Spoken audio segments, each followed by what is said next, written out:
Hey everybody, it's nice to see you out there. I've never really done this before, and I'm sure there's probably a learning curve attached to making a video presentation. So I don't really know if I even have the right equipment, but what I do have is my phone, and I taped it to a microphone stand with my trusty little roll of electrical tape. And just want to share a few words with you because I've been in Christian ministry for 42 plus years, and I've never really been faced with suspending church services because of the threat of a communicable disease. And those who have been in church for any length of time know how important the Lord's Day is to us, and we know how important the Lord's table is to us. And we would never cancel our participation in these unless there was a very compelling reason, like a transmittable disease.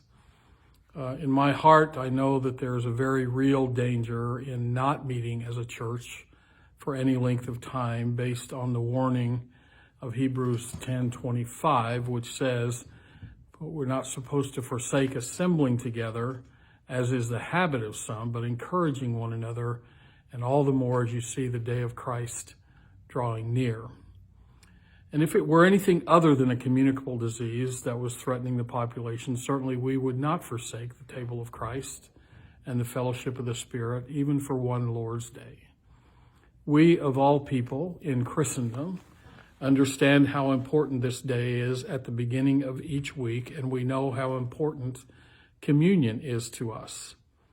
The coronavirus is a compelling reason at this time in our history, and I don't even pretend to understand it or how it's transmitted, but our governments, both state and federal, have issued warnings and edicts that suggest that we should limit contact with larger groups of people for a period of time in order to stem the spread of it. I know that this seems like a drastic move to cancel church services, especially for that length of time, but we certainly don't want to be unconcerned about the health of those in our church that would be at greater risk. And I have to be honest with you and tell you that there's a part of me that feels like the current panic about this is probably greater than the actual risk. But after listening to the president's press conference this week, and it seemed wise to make a temporary change to give it a chance to die down and hopefully not spread further. And I know most other churches, if not all, are doing the same thing. So tentatively, we will not hold Sunday services here until Palm Sunday, April 5th. But we will do our best to listen to the news and the concern and revisit the issue as we approach that Sunday and keep you all informed from this point in time. All other meetings held at the church will also be canceled until then. The food pantry will remain open on its regular days, but food will be distributed differently as a precaution. You just have to call Jennifer and get details. There will also be an announcement sent out in the alerts about that. But the church office will be kept open, and we will be here to respond to any needs of our church and our community. Just call us anytime. We'll do our best to help, especially for our senior citizens who may need help getting groceries or medication, and you don't want to risk infection. Our church leaders and many other members of our church are ready to help do that. Just call the church office, at 458-8808.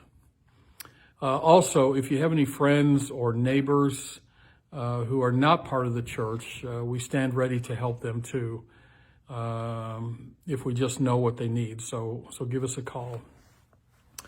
But there seems to be a panic developing, and I want to address it just for a minute, and I want to recommend prudence and not panic. I've heard the most bizarre stories, and I'm sure you have too over the past week, about panic over toilet paper and hand sanitizer and many other things. Store shelves are empty and people respond in fear. And the world is seemingly gone berserk over the fear of this virus. So let's take a minute to calm down and get a proper perspective, maybe a healthier perspective, before someone gets killed over toilet paper. What a shameful reason it would be to go to prison for killing someone over toilet paper. So here's the bottom line. The unsaved world panics because it knows nothing of Christ.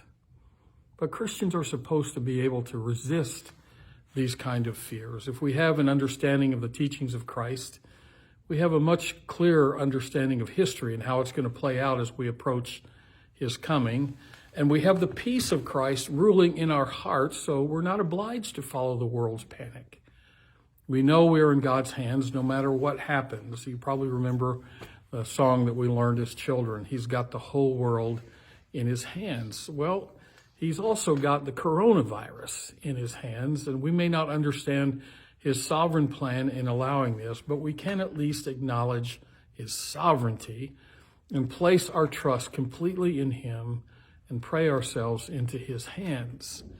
We can be prudent and avoid for a short period of time groups of people.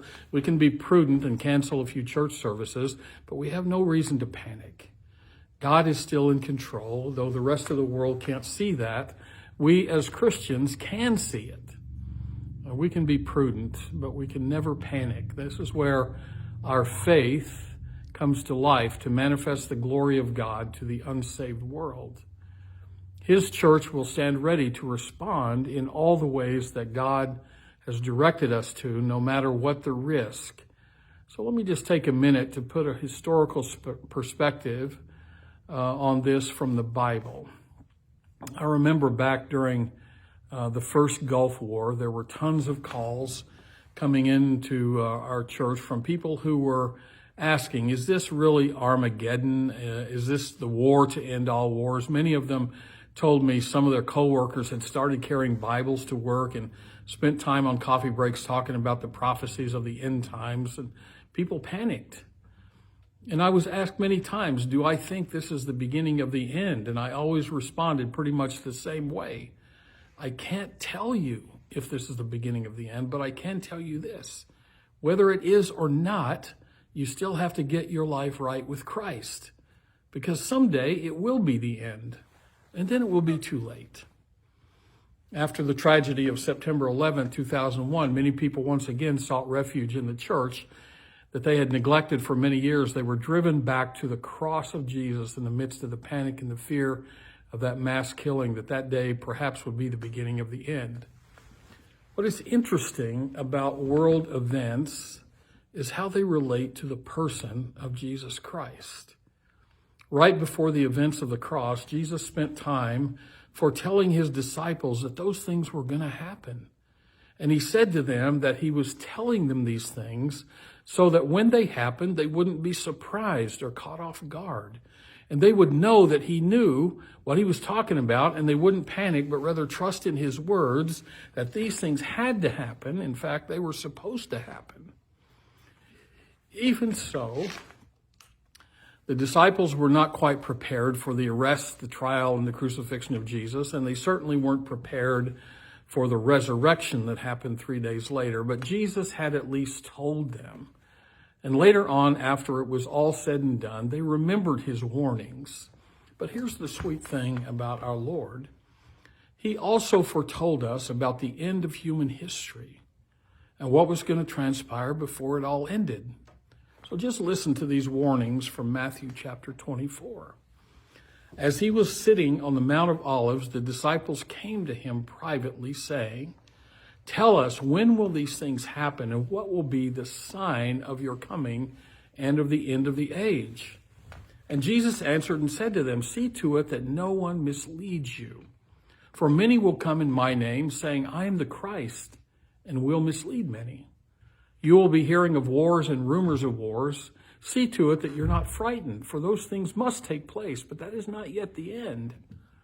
For nation will rise against nation and kingdom against kingdom, and various places there will be famines and earthquakes.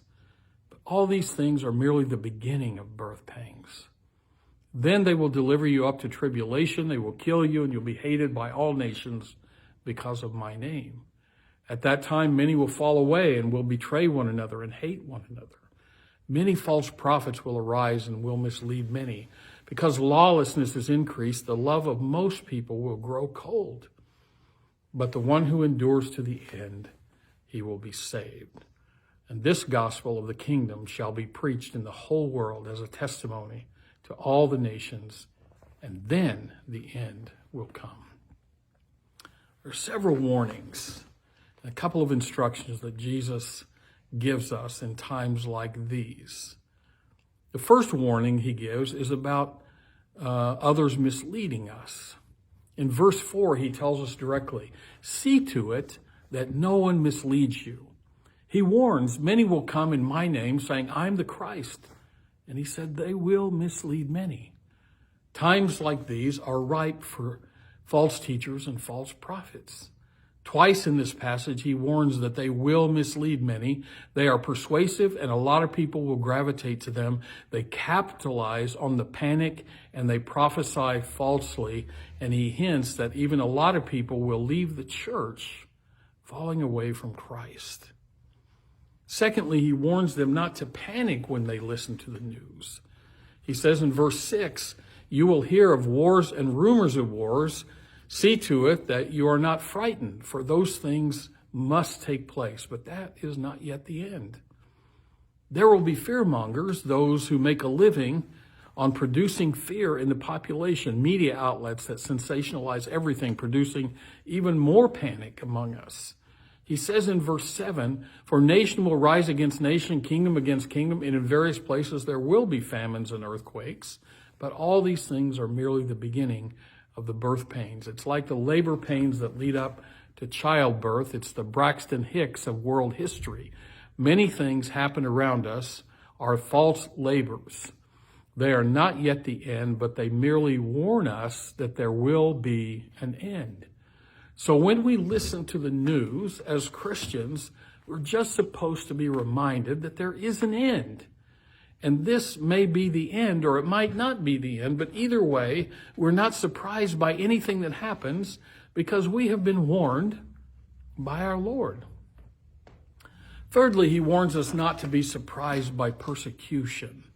In verse 9, "Then they will deliver you to tribulation, will kill you, and you'll be hated by all nations because of my name." Christ himself will be a dividing line. Those who follow him will become targets of those who hate him. We can see this even today. It happened in the first century, and it's happened today. Lots of groups target Christian followers. They don't even hide their murderous intent to kill all Christians. It's been going on since the very earliest days of the church, and it will only get worse in the last days. Fourthly, Jesus warns us not to be surprised by the exodus from the church. At this time, he says many will fall away and betray one another. There will be an apostasy, an exodus from the church during the last days, leading up to the end. It will be sad, and we will all be disheartened by it. But we will not be surprised by it, because Jesus already told us to expect it. Also, he warned us to learn to discern false teachers, false preachers, from true. In verse 24, he says, "Many false prophets will arise and will mislead many," verbally persuasive and totally effective in leading people astray from the truth. He also warned us not to be surprised by the change in world culture. Verse 12 says, "Because lawlessness is increased, most people's love will grow cold." In other words, crime will increase and love will decrease. And we can feel that even today. In our culture, people are becoming more and more isolated. Even though they still need each other, more and more people are becoming isolated and separated from each other, secluded, sequestered by their cell phones from real human contact and interaction, afraid to love because they're afraid to be hurt. This warning is to the church especially. Even we can be vulnerable to this problem, loving only those who love us back, not being willing to forgive, pushing back from fellowship, and all the rest. But Jesus also gave us two other instructions here. The first is endurance. In verse 13, he said, "But the one who endures to the end, he will be saved." And salvation belongs only to those who remain faithful all the way to the end. And this is not a place for cowards or quitters. Once you have put your hand to the plow, you must plow this furrow all the way to the end of your life or the end of history. But know this, salvation is for those who endure. And secondly, he also told us to keep preaching the gospel all the way to the end. He said this in verse 14, the gospel of the kingdom shall be preached in the whole world as a testimony to all the nations, and then the end will come.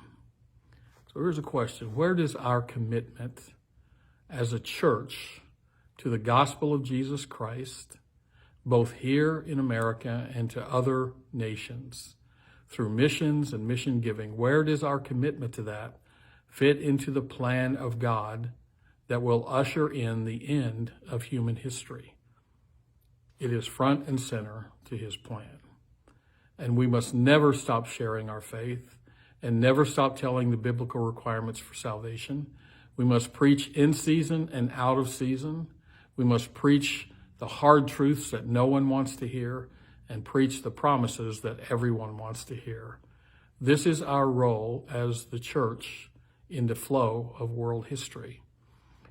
In the meantime, we must be prudent and not panic. God is in control, always has been, and always will be. Just remember that you are loved by him and by us, and we are here for you as best we can be during this time. So if you need anything, just call us, and I pray that you'll have a great and healthy and germ-free week. We love you all.